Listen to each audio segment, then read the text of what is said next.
Welcome everyone to episode 75 of the Video Game Book Club. I'm Tabimura, and today I am joined by Genji, Star, and Nakuso. Say hello, everyone. Hello. Hello, everyone. This time around, we are going to be talking about NieR Automata. This game was nominated by Tabimura, and it was selected on the Wheel of Mystery with a 3 out of 19 chance or 15.8% chance of winning. NieR Automata was developed by Platinum Games, published by Square Enix, and was originally released on February 23rd, 2017 for the PS4 in Japan.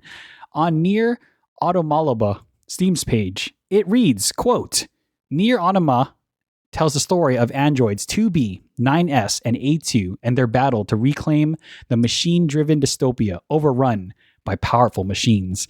But that's how the website describes the game. How would everyone here describe the game? And the order of presenting will be Tabimura, Nakuso, Star, and then Genji. And we will also be including some responses from VGBC members who couldn't make it to the recording as well. And this includes Tailman, and our dear friend Genji will be providing the vocal talents for AI Tailman. Thank you again, Genji, for volunteering. Okay. It is time. Please be advised, there may be spoilers ahead. With that said, let's get started. Question 1. Describe the game in one sentence. I mean, this is easy for me. So how I would describe NieR Automata to another person would be hot robots fight other robots to establish who gets to make the humans their playthings. As a friend once told me, glory hole to mankind. What about you, Nakuso? How would you describe it? For me, I would say NieR Automata combines the high action impact of Platinum-style games while telling a story of nihilism and still having hope for a better tomorrow. Oh, I like it. Okay. How about you, Star? What's up? I didn't specify the game at all, but I said plot within plot. I brought tissues and ended up using them to wipe my tears. Oh, okay, good. Okay. Good. Yeah, it is a very... this game does make you eject fluids, so that's good. Very good. What about you, Genji? Hot robot kills things, questions life, and other non-hot robot can tag along as well. Together we question life as we hack, slash, and suffer through 30 frames per second on the Nintendo Switch. Nice. And then AI Tailman? Eat book, AI Tailman here. Where was... I'm just trying to find how I would describe... It's the very first one. If you gotta ask, do robots dream of electric sheep? I don't get it, but thank you, AI Tailman. You're welcome. All right, let's move on to question 2. What platform did you play the game on? What difficulty did you play on? And how many hours did it take you to finish the game? So I played the PlayStation 4 version on the PlayStation 5 using the PlayStation Portal device. And I played it in the safety and comfort of my own bed because this game is one that you'd want to play in the safety of your bed. I played on whatever, the standard difficulty was, and it took me about 24 hours to finish the game. What about you, Nakuso? I played on Steam using a PS5 controller, and it took me around 40 hours to finish on normal difficulty. Sweet. Next. I did the PS4 version on the PS5. I played on normal difficulty, and it took me about 40 hours because I had to do all the side quests as well. Next. Cool. So I played it on the Nintendo Switch. I played it on normal difficulty, and it was probably about maybe 15 to 20-ish hours overall. I did start playthrough B, but the main playthrough was probably about 15 to 20 hours. I sort of lost track, and probably the 30 frames may have doubled it because, it takes twice as long. That's true. So, Thank you. Yeah. Cool. Glory to Manhole. Mm-hmm. And then AI Tailman? So I played it on the PC, on Steam, played it on normal. around 20-ish hours. Awesome. Thank you, AI Tailman. Thank you. All right. Question 3. Describe your playstyle towards the game. Well, I mean, if you know me, it's going to be pretty obvious. I use 2 big swords for big impact. Just swing big weapons, do big damage. It's pretty fun. I did quite a few of the side quests in the beginning, and then I started to focus hard on the main story. For the pod programs, I actually just ended up using the laser beam quite a bit. And then for the secondary pod, good. Right? I used I just added the hammer just because it was just funny just watching the robots just shatter into pieces and just launching them. Quite enjoyed that. And yeah, that was pretty much my play style. Just really just go pure aggression, focus everything on offense, on like raw damage. And yeah, that's pretty much how I played. What about you, Noxo? So for myself, I mostly ran around grinding enemies with consent, exploring the hub, and doing a mix of side quest and the main quest. I think for like the majority of the game, at least for like my first session through Route A, I used a two-handed sword with the Beast Lord. I Yeah. think that's one of the first Monster Hunter looking big weapon. weapons you get. And then I also use the standard weapon, and then I messed around with more weapons as I unlocked them. Like for the second half of the playthrough, I used like the Phoenix Blade, which was in 9S's route. Then gauntlets and a spear, the Iron Pipe, which actually has the most damage in the game. If you find, I'm not sure. I mean, besides Star, I'm not sure if any of you guys found like the wooden stick or the Iron Pipe or Email's head. That's an email. Email's head. Dang, the meme weapons. Yeah, the email. The email. Like what? You can like hit people over the head with an email. Yeah, exactly. 100% as it's describing that. That's exactly what it was. Oh yeah, for the pod rotation, just like Tubby, I use a laser.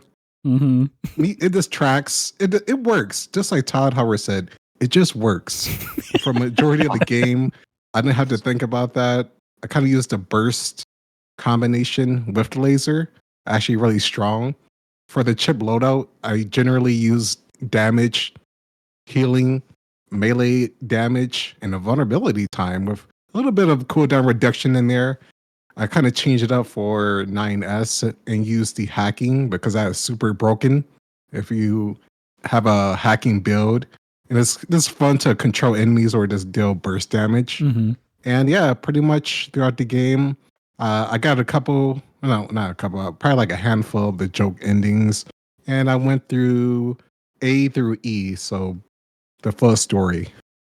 How about you, Star? Okay, so I played the most standard way possible.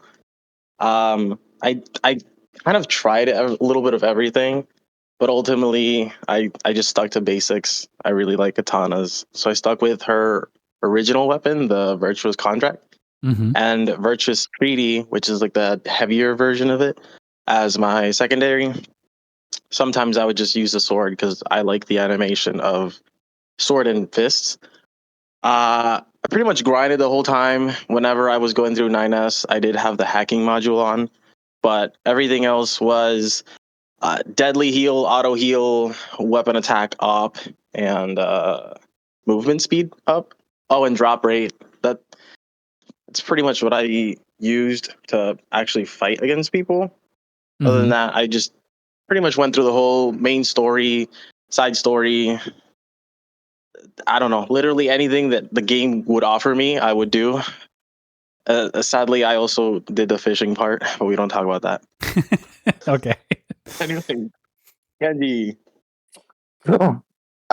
So I load up on chips to give me regenerating health. I sort of ignored the damage kind of thing. I was like, get your health to regenerate, guess it so that it would give me health based on damage I dealt, give me the ability to see the experience and all that kind of thing. It was honestly pretty boring chipsets overall, but it meant that I had so much health and I was constantly regenerating health that I didn't really have to worry about dying, which made things really easy when I decided to run off from the main area and fight enemies like 20 levels higher than me to farm experience.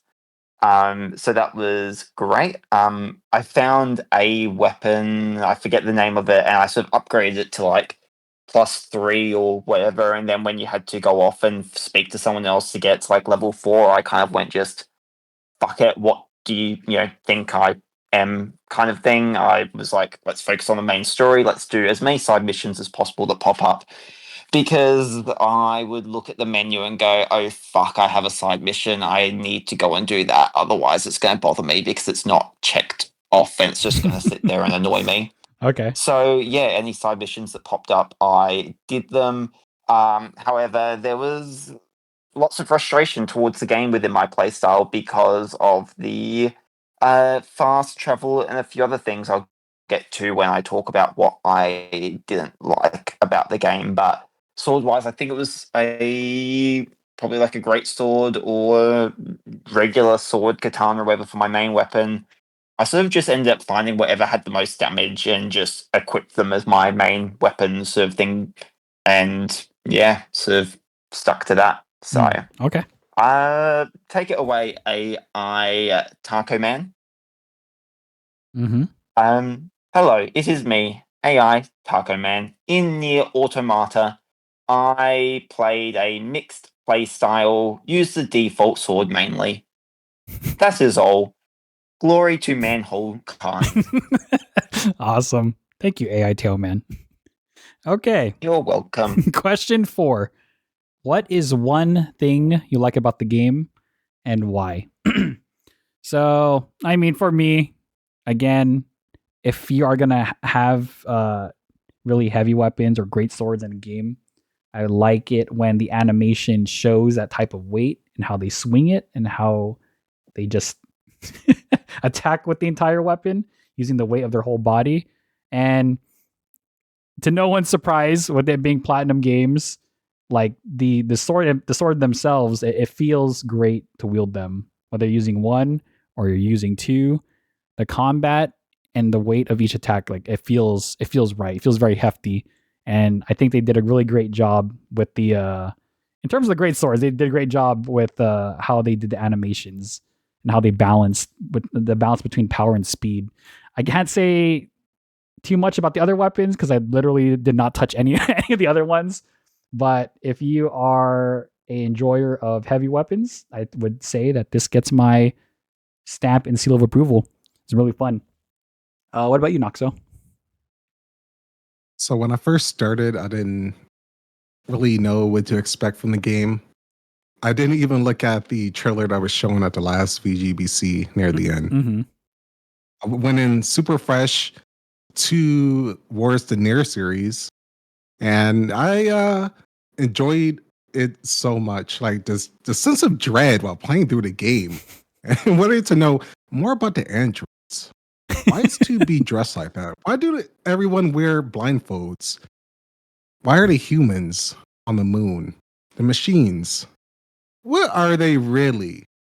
Yeah. And then it's like it just opens up a lot of questions about civilization, human characteristics, and really like the true meaning of what you're fighting for.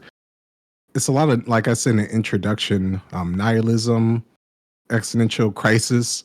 I love the threat of everything trying to kill you. Can't even trust anything. Mm-hmm. And I guess in the end, it's just like the purpose of being here, love, heartbreak, and learning that things in life can be pretty cruel. And then when you think it's about to get better, it actually gets worse. Reminds me of Attack on Titan, for anyone who has seen that. I don't know why, but that was like very similar parallels when I was playing through this game, especially during the later routes. And finding out that pretty much for the majority of the game, you're playing a prologue up until one point. It's so funny. I was like, what? They didn't do this. I was like, wow. And that actually made a lot of sense. And it's just getting to the later parts of the game, seeing how the characters develop throughout each route Mm-hmm. and learning more about the story. especially after the first go through part A. It's amazing and one of my favorite stories that I played. How about you, Star? So the first point I want to talk about is the combat style, because NieR, the first fixation I had with NieR when it first came out was the fact that it was based off of uh not based off of, but it was made by the same company that made Metal Gear Rising. Mm-hmm. So Platinum Games, and I absolutely love that game. So I gave it a shot, and the combat style does not disappoint. Outside of that, I really enjoy the little goofy endings. Honestly, I think I enjoy the goofy endings more than the real ones. It still felt, I still had that that sense of accomplishment when you actually would get an ending. Sometimes you just kind of get them randomly, and sometimes you just have that little idea of what happens if I just don't do that, and it gives you a whole ending, and it's kind of Mhm. nice to be rewarded for thinking outside the box, even though the game kind of tells you we knew you would. And aside from that, the emotion that each character brings, I didn't really think they would do me like that. I kind of just felt like I was gonna play a hot robot girl and then just kill everything. They didn't have to put me on a whole emotional journey, but they did, and I I feel like that's one of the core parts of the game that I just absolutely love. And yeah, Awesome. Genji. Cool. Well, because I was going to say one thing. I actually liked the approach that they did for the chips and that. I like, honestly, that you have a limited capacity for what you can store, so you have to pick and choose what you would like. So, do you want to have the ability to see experience or maybe the map or other stuff like that, or do you want to have some more damage or more health and all that kind of thing? It's something very simple that means that you have to be very particular almost about what you want, but once you find a thing that works and a playstyle that complements your weapons and all that kind of thing, it is actually rather satisfying. So whether or not you want to approach it through increasing your character's speed and attack, or you want to have more of the map stuff and the experience, so that way, if you want to remove all that stuff and play a more minimalistic play style, and almost in my opinion, comes across as very Elden Ring in that regard, where they didn't initially, when the game came out, you didn't have the ability to have see certain side quests and all that kind of stuff on the map, and that it was very much you had to learn the map, you had to learn all that kind of stuff. And this game, if that's something that you're really into, is actually really good in that regard. It removes some of the frustrations that might come from a game like Elden Ring, but gives you that immersive experience that does come from what they were sort of going with for Elden Ring and that. And while I stuck to a very boring sort of mainstream approach when it came to how I set up my chips, it's something that I found quite enjoyable, and I just liked the approach that they did that wasn't something you would normally find in most other AAA games. So, what's your opinion, AI Teoman? Mm-hmm. So this is me, AI Teoman.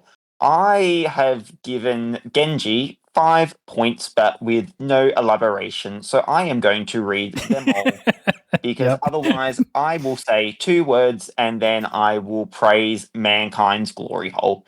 So the first thing I liked was the music, then the fighting mechanics.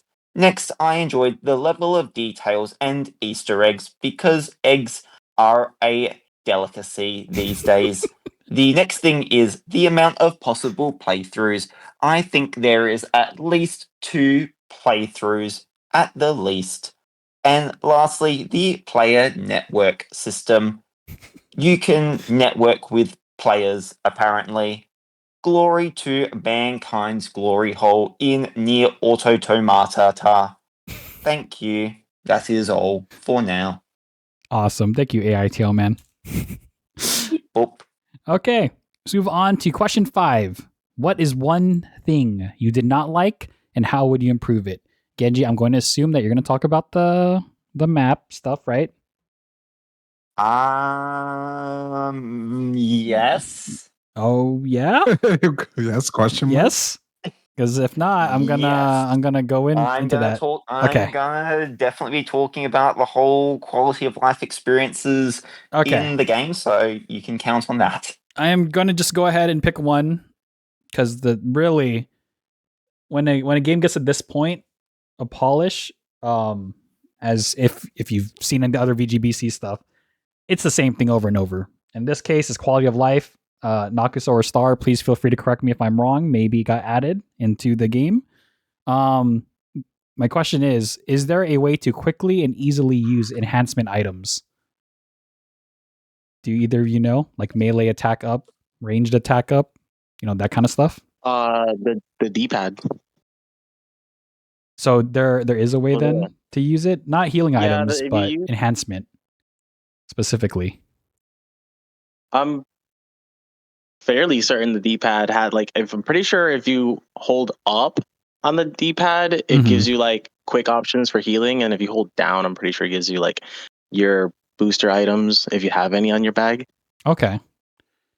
So I don't fully remember the how to do it, but I know that you can because the little speed racer quest you have early on with that flying robot, I was spamming the movement speed item from that quick menu. Okay. That's how you beat him. So that's how you beat him. Yeah, there's a lot of ways to do it, but I use a different strategy, but yeah, I use movement speed though. The easiest way is to have the max movement speed and clockwork. So you go to one of the little robots, make them hit you, and you dodge, and it'll freeze the whole game for about 4 seconds. So you get to run, and it doesn't move. So you basically cheat your way there. That's pretty good. I did something different. I fell off a giant, like a building, and then if you self-destruct right before you land, it cancels out the self-destruct, so you don't have that fall animation. That's specifically on the last race. Yeah, you did the That's meta. pretty good. I know what you're talking about. Oh, okay. Oh my gosh. That's one of the two most known tactics.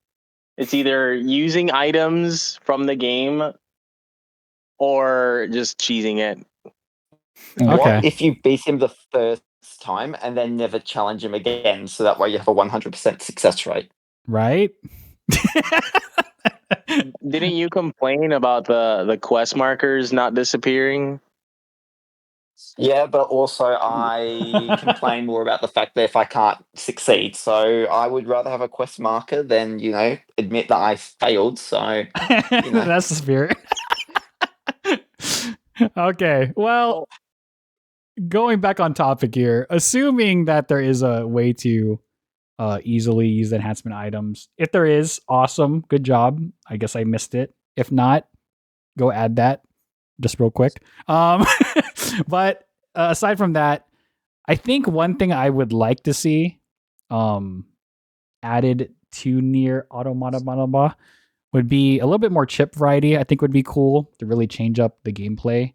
I think what they have right now is pretty nice, like being able to add the shockwave, auto pickup items. Who would have thought? Quality of life changes in the chip itself. But I don't know. I think with them being androids, there's a lot of cool things that they could do. Just like some simple things would be like you leave a trail of electric, I don't know, a trail of electricity or fire or something when you're walking around. Just things to really mix up the gameplay. Is it really needed? I don't think so. I think the chip system itself is pretty good overall. But if they wanted to add a little bit more spice and variety, that would also be greatly appreciated too. So yeah, I think more variety in chipset would be awesome to have in this game. What about you, Noxo? For me, it was mostly just a farming. It took a long time if you were looking to do a certain side quest where you need all the weapons upgraded.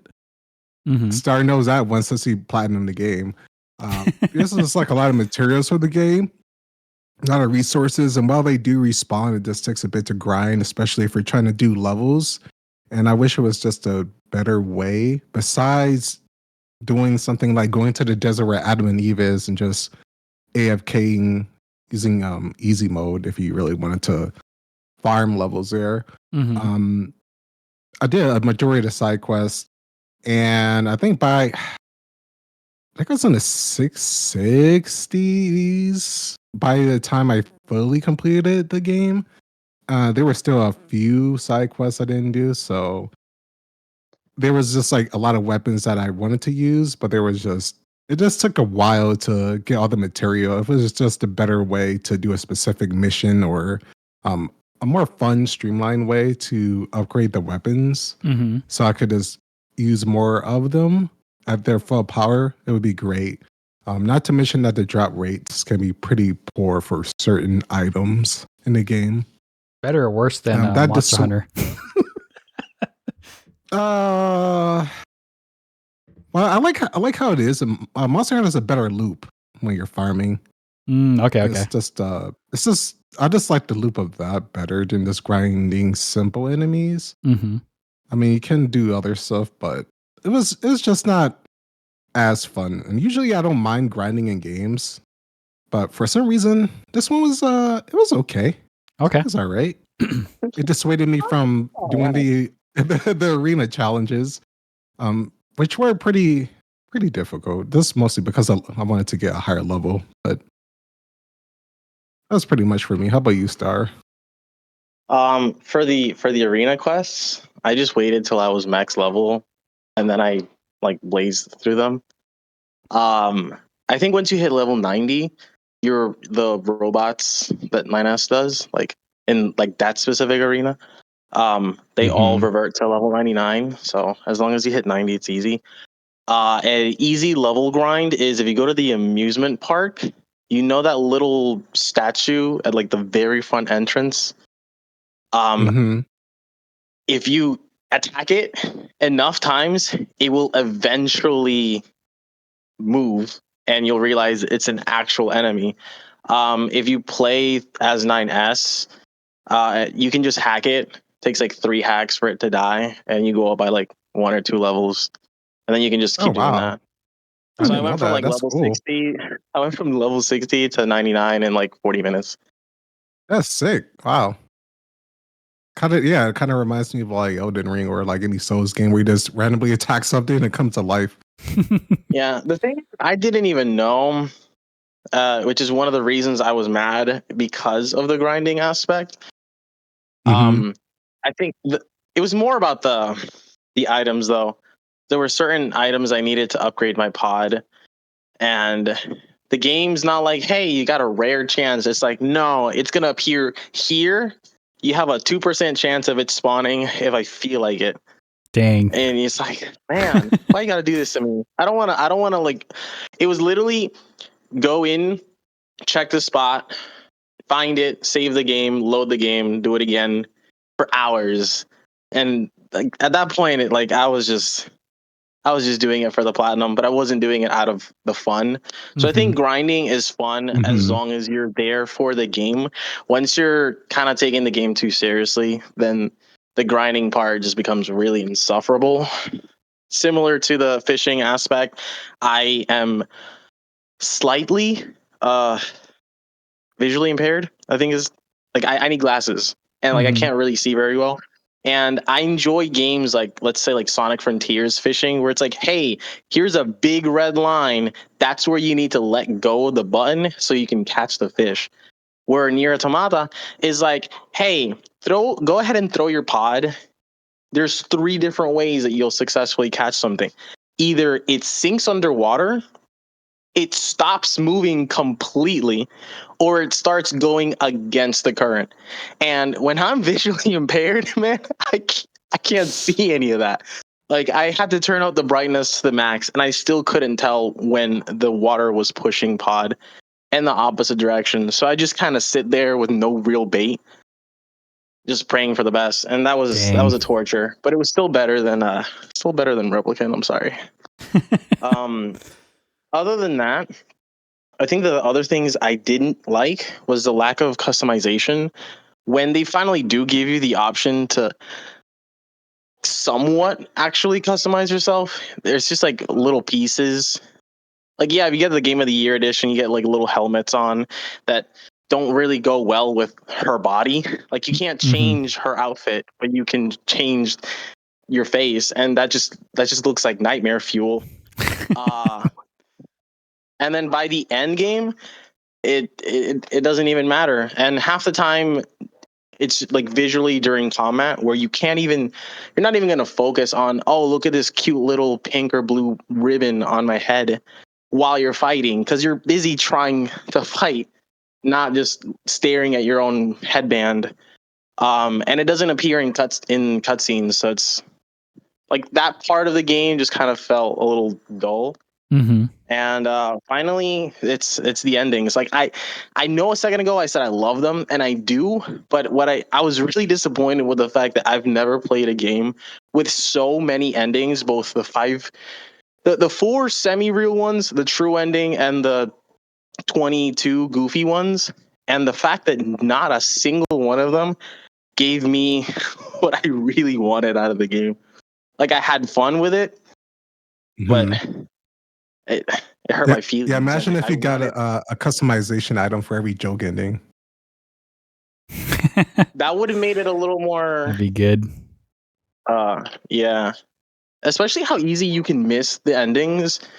Like the very first ending you can get is ending W, Broken Wings, which require you to let yourself die in the beginning when you're in the little mecha. Like, you have to die before before the plane explodes and you fight the saw. Like, really, really early on. And if you missed it and you saved, you can't get that ending until you unlock chapter select by the time you finish the whole game. So I thought it was a little sad that they don't really give you the chance to make up for it until you've already done everything else. Kind of like backtracking and sweeping. It's like, well, okay. But yeah, that and the 2B virus. I don't. This we already know this is kind of spoilers, so I'm not gonna feel too bad about it. But it's the fact that 9S kind of helps her out, and we're all good. And then they separate again, and suddenly she somehow gets the virus again. I don't like that. Like, I'm pretty sure in real life it's like that, where just because you have a vaccine doesn't mean you can't get sick from the same thing again. But that was my girl, so that kind of broke the game for me a little bit. But it's okay, and I'm done ranting. It's your turn So now, how Genji. would you improve it? See, I would get Tabimora to submit all my complaints and join Platinum Games and fix all the things and just make better endings or give us rewards for it by the time that 2030 NieR Automata Remastered comes out into stores. Yeah. There we go. There Love you it. go. That's the spirit. Awesome. So I'm going to take a page out of Star's book and blend all of my complaints into one and label it under quality of life. You guys, this is your opportunity, because going forward, I'm going to be like, guys, only one. We said one. Yeah, I was gonna say, look, I'm going to follow the herd on that one. I'm Go, going Genji. to Go do ahead. what others Do have your done. thing. And so, quality of life. Firstly, I played this on the Switch, as I made very well aware at the very beginning.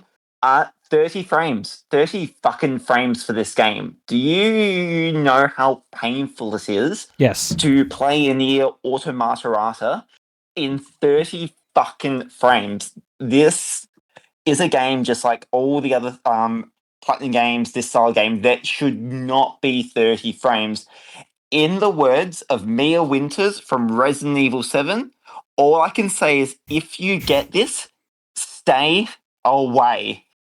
Resident Evil 7, Winters 2017 for my university quote. Fucking painful as anything. Fast travel is locked until a certain point of the game.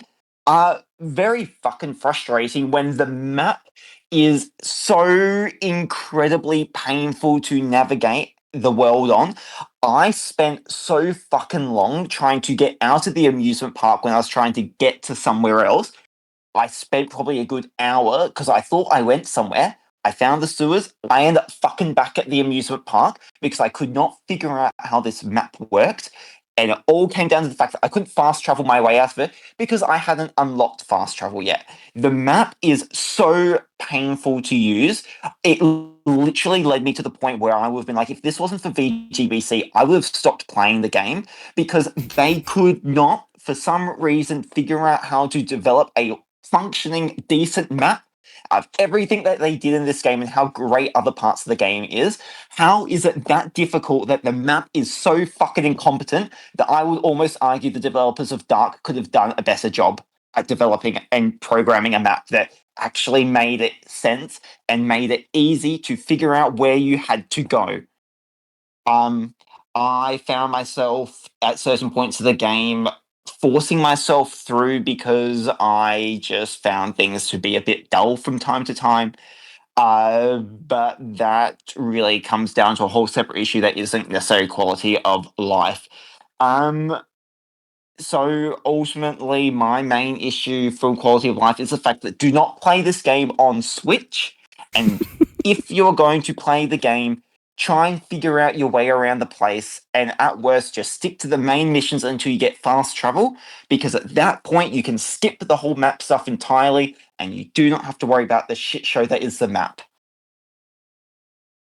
All right. So how would I fix this problem? Yep. Go ahead. Have them actually, have a functioning map, give fast travel maybe a little bit earlier in the game. Ultimately, the main frustration comes down to just the ability to navigate the game world. That, potentially even give the ability, like some games have, like Dead Space and that, where if you need to, you can have a chip that will sort of create like a little line on the ground that will take you to where you have to go for the next main mission or whatever, and then that way you skip entirely the need to rely on a map that honestly, at that point, you may as well just pretend it doesn't even exist. So that would be how I would fix the map problem, is provide a chip that lets you skip the map entirely, or maybe do a bit more, quality of life testing, some more play testing on people when it came to it. And the joys of my ADHD ass is that navigation with orientation and that is incredibly difficult for myself. It was when I went and got my testing and assessment stuff. Any form of rotating things around and trying to figure out that sort of stuff, I was useless as fuck at, and it was one of my main challenges I faced. So I found this game to be very not user friendly when it came to the navigation and figuring out how the stuff worked as to where I needed to go. And so I got stuck for quite a long time in certain parts because I could not figure out how to get out of where I had to go to get to the next location. It was a very frustrating experience all around. So, Dang. Okay. yeah. That's Does fair. that scratch your itch, Tubby, on the map part that you were wanting me to go on? No, I mean no, you pretty much nailed it. I had some other things about the map, but no, you're good. Yeah, cool.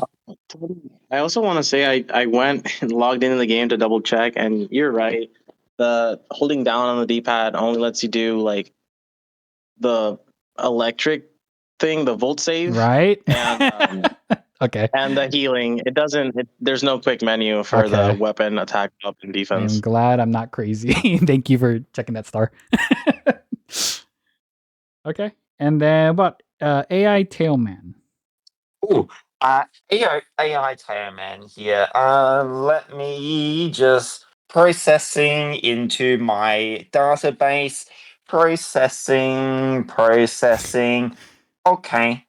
Minor QOL with the menu map elements. Tutorial level kinda long. Tutorial in quotation marks.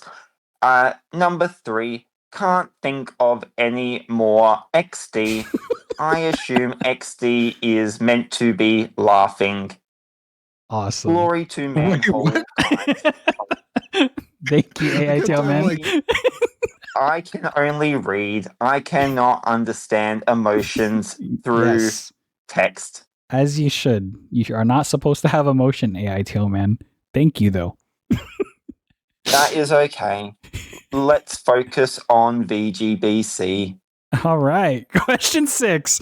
What is your final verdict and final rating from 0 to 10 using a 0.5 scale? All right. For me, I'm not going to lie. I nominated this game for one reason and one reason only, and it was for 2B. For the longest time, Nakasu and I were like wondering why 2B, a character from a game that's almost a decade old, was still being included in like crossovers, game references, etc. Like, up to this point. Like, she must have some type of cultural significance to still be this popular. But I mean, other than the fact that, she's a hot robot android, of course. I gotta say though, overall, I think NieR Automata is a great game. I think it deserves every bit of praise that it gets. The combat is clean, silky smooth, and it has that high level of action and based polish that we have come to know and expect from Platinum. The story, Glory Hole to Mankind is straightforward, easy to understand, and to the point. But if you're willing to continue the journey even after the credits roll for the first time, it has that extra layer of depth that is greatly appreciated. In other words, the more time you decide to invest in this game, the more you are more likely to get out of it. And I'll be honest, I was not one of those people. I did play a bit of the post game, and I can see why Noxo was telling me that the first playthrough of NieR Automata Mail should be viewed as like the prologue of the game, because there's a lot more to it than first meets the and eye. Part B. That's also. Yeah, there's a lot of pieces and components that you will not get unless you decide to play more of the game. And really, I think the last game that did something similar to this was probably Hades. So, take that for what you will. Again, the more you invest in it, the more you'll get out of it. Either way, I had time for one playthrough, and I think I know I enjoyed the game. It was a lot of fun, and I'm giving NieR Automata an 8.5 out of 10. That is my final score. What about you, Noxo? Oh man, I enjoyed my time with this game. After many years, like Tubby was saying, we talked about it a lot, made a lot of memes, and I was not expecting much. You know what? This game is not just for gooners. It's for people who want a unique and weird experience. And gooners. If you like stuff on topics of kidnapping, drugging, death, suicide, war, love, and the effects we humans have on ourselves over time, then this game is for you. I think like the pros outweigh the cons for me, and even though sometimes the combat can be a little bit janky, some of the missions and like the other quality of life features, such as the farming, could be a lot better for me personally, but it still stuck out as an awesome experience. Me wanting more as I played, getting through Part B, learning more about 9S and what is really going on, and then going to Part C, which in my opinion is like when things get really real and you play as another character. That is like, wow, okay. Now, who do I like more, this character or 2B? Especially Star Nose. But anyway, it was great. It makes me actually want to watch the anime just so I can learn more about the characters, because they develop specifically another character in that show a little bit even more than that. I enjoyed my time with every glory hole. I'm going to give this 9 glory holes to mankind out of 10. Nice. All right. Star? Give me a second. Just, I was doing so good until I heard that last comment. Okay, so honestly, like I said at the beginning, it's made by Platinum Games, and they haven't disappointed me yet, especially when my first real time with one of their company's games was Metal Gear Rising. Mm-hmm. Like it's always been like visually astonishing. Not so much like 8 years later, but it still gets the job done. With the season 2 of the anime like having come out recently, and all these collaborations they did with Stellar Blade late last year, that was already my reason to play it, even if it wasn't nominated for VGBC. Mm-hmm. So I'm gonna say really glad that we got to do this together. I love the game, and I put down it's overall a beautiful game through and through. I exhausted tons of hours into its various mechanics. The only time I ever felt truly irritated was fishing. Outside of that, I genuinely love the game enough to say it's one of my favorite evers, and I want to remaster. And that's gonna be on Tubby when he goes to the directors and gets all this information out for them to fix for the remaster. Got you, man. No worries. But ultimately, I do give it a flat 9 out of 10 glory holes to men. Yeah, that's the spirit. Hey all. Cool. So my experience playing Glory Hole to Mankind, Mhm. I mean the Automata, is that I believe that the game in some ways certainly does deserve the Game of the Year and all the positive praise and awards that it received. I think it's a really enjoyable game that I have some vague remembering of playing this game briefly for like half an hour, whether on some system, whether, and then not going back to it, but I don't own it on anything, so I don't really understand where my vague memory is. But ultimately, I'm glad that it was nominated for VGBC and I got to play it because it is a game I've wanted to play for a while, but I've never really gotten around to it. However, unfortunately, my experience of this game, not only being on Switch, but also personally having some really unfortunate things happen in my life that sort of took up my focus and sort of dampened my overall experience of this game. So while the score I'm about to give it isn't probably reflective of the game itself, but my headspace, everything around the time of playing this game. So NieR Automata is going to get a 7 glory holes for man and womankind out of 10. Oh, nice. Probably if I played it at a different time and didn't play it on the Switch, it would probably not have been as much of a painful, unpleasant experience. And ultimately, because of everything, I'm probably not gonna go back to it despite wanting to, because I got partway through playthrough story B, and I know the game gets even better as you play more and more of it. Fucks with the player more. I remember in the B playthrough where it literally recorded how much time you spent on the settings menu and played that one back to you. I think that's a really cool way of connecting with the player. You saw that in some of the Metal Gear games where you would unplug your controller and put it into a different slot or do other things.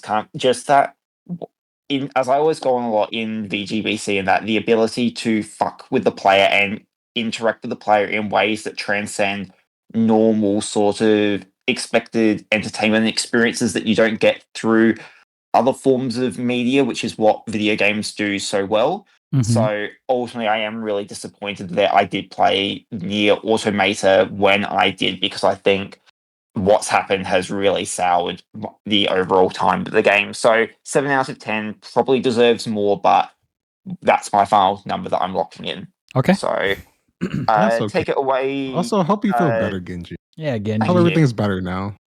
Yeah, same. Thank you. So AI Tailman, what's your views of the glory to manhole kind? So beep boop.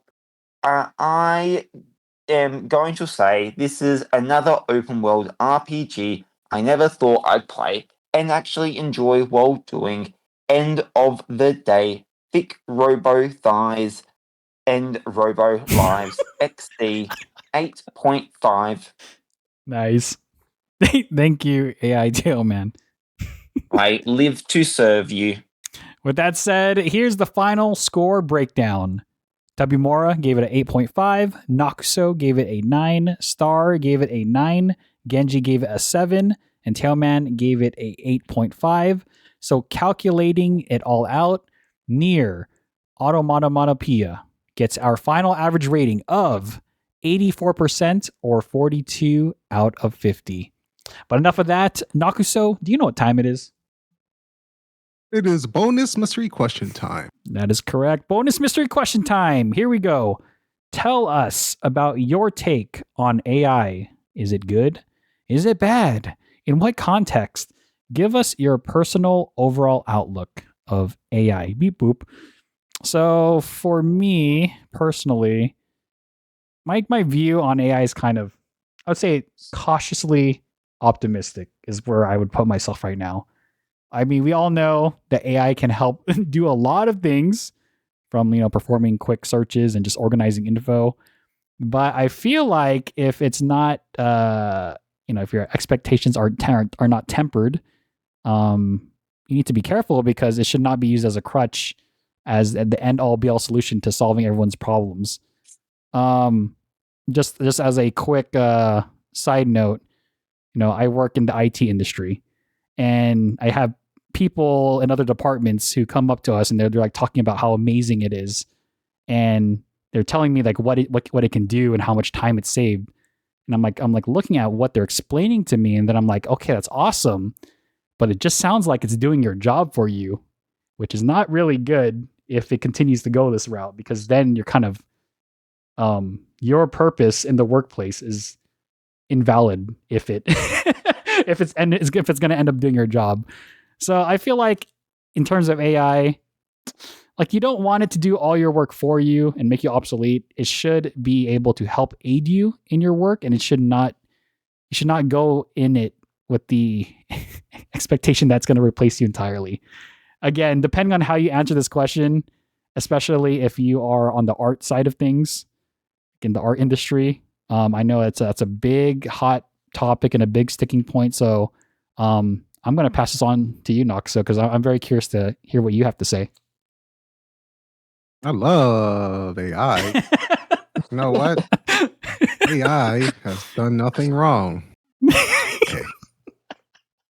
All right. I beat the YouTube algorithm. Okay. All right, good job. Really, what I want to say, you know what? I hate AI in some ways because forcing people to lose their jobs, identity, and get complacent with fixing all your problems sucks. You know what? I think the technology is incredible by advancements. And you know what? It can be used for things like dangerous operations in the medical field to reduce human error. I think that's like one of the few things when it's like super specific in a high rate, or like, I guess, a higher chance of like doing an operation for something like brain surgery or something that has a very high mortality rate. I think that's when AI can be amazing in helping out. And again, helping out, the gripes I have, people stealing artwork, claiming it is as their own using AI. It feels very dystopian. And let's not forget the environmental issues from blockchains and mass producing, causing even more global issues as currently happening at the moment. We're probably going so you probably spend like 20% to Wall-E. If anyone has seen that movie. Yes. But things like AI tools can be a good quality of life change. Things that really make the workflow easier for the person to do. I think in that sense, it's awesome. Imagine many scientific discoveries and ways to help out glory holes and mankind. Yeah. It's just something that has a lot of potential, but with how we fellow humans are, I don't know. I don't see it ending well. Yep. I think everyone needs to watch a movie with AI or like play a game. Something. It's just I want to say is 100 years from now, good luck to our future generations. Right? I mean, Force said That's it my- in that's- those are chat. Force said, I tell you, sometimes someone who's going into education, it scares me. So like, because it's getting harder and harder to like tell, like if students are being legitimate with their work because they can just use AI to just answer everything for them. Well, trust me, Force, you should be fucking terrified as someone who works in education. Mhm. Run, don't walk away from it. Yeah, that's why I'm curious to hear what your side, Genji, when it's your turn. I'm curious to see what your take is. But yep, go ahead, Star. First of all, I want to say that if AI Takuman is not in favor of AI, it'd be interesting. Like, is he gonna deny his own existence? That's the answer I most want to know. No, I have a very like divided opinion, similar to you guys. Like we as a species have evolved so much from like all these historic records of how we started. Like literally the Unga Bunga I made fire, like scratching things onto a wall and calling it a drawing. Mhm. And now with a simple push of a button, I can quote unquote make art myself.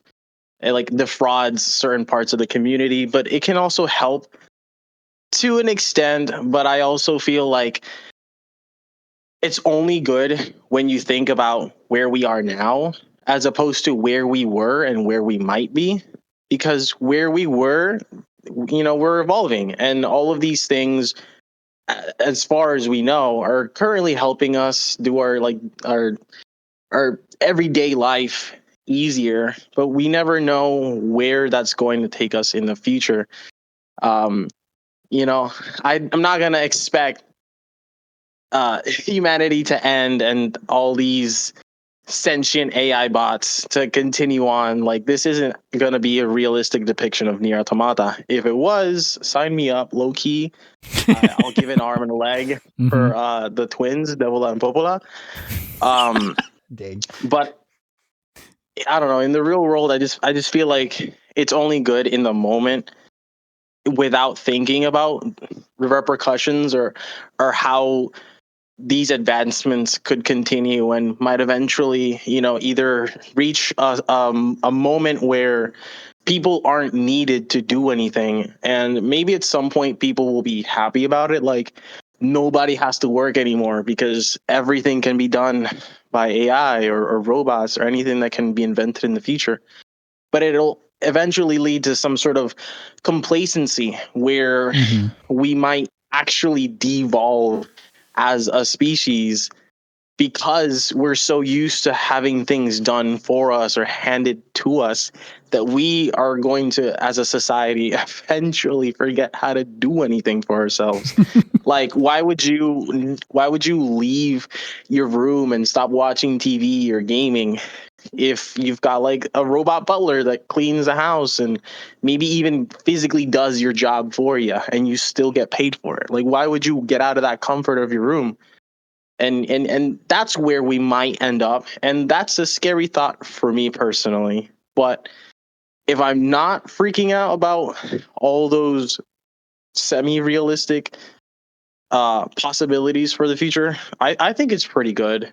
I do feel bad how it's affecting some people now, but I'm not informed enough to know if it's outside of the art community. I don't know if it's actually affecting people's jobs and qualities like that. So I'm not going to say too much more, but I'll just lend it with cautiously optimistic and hope for the best, man. Okay. All right, Genji. So AI is a tool, and I want to keep this stream a family-friendly Christian stream for family-friendly virgin Christian babies. Okay. Quote unquote. So I want to avoid getting political. I have a lot of opinions and that on the matter and whatnot, but if I get deep into all of that and my actual thoughts on it, it becomes extremely political. I think lots of you, the three of you, have touched on things rather nicely. Ultimately, as a tool, it can be used for good and bad, but overall, glory to mankind. Okay. Awesome. So, so AI Tail Man. As an AI, I don't know how comfortable I feel talking about myself, but I think it's okay if used responsibly for memes or like application to assist a process a little, and not a complete replacement for the final product or end goal, unlike what it is being used for now to replace my job as a human. Beep boop. AI Nice. Tail Man is the best. Nice. Glory to mankind and their glory holes. Thank you, AI Tailman. Beep boop. All right. That concludes this episode of Video Game Book Club. Thank you for tuning in. And if you'd like to join the Video Game Book Club Discord and play and discuss video games alongside us and the community, the link will be in the description box below. With that said, take care, have a good one, and we'll catch you in the next episode of Video Game Book Club. Say goodbye, everyone. Goodbye. Death to mankind.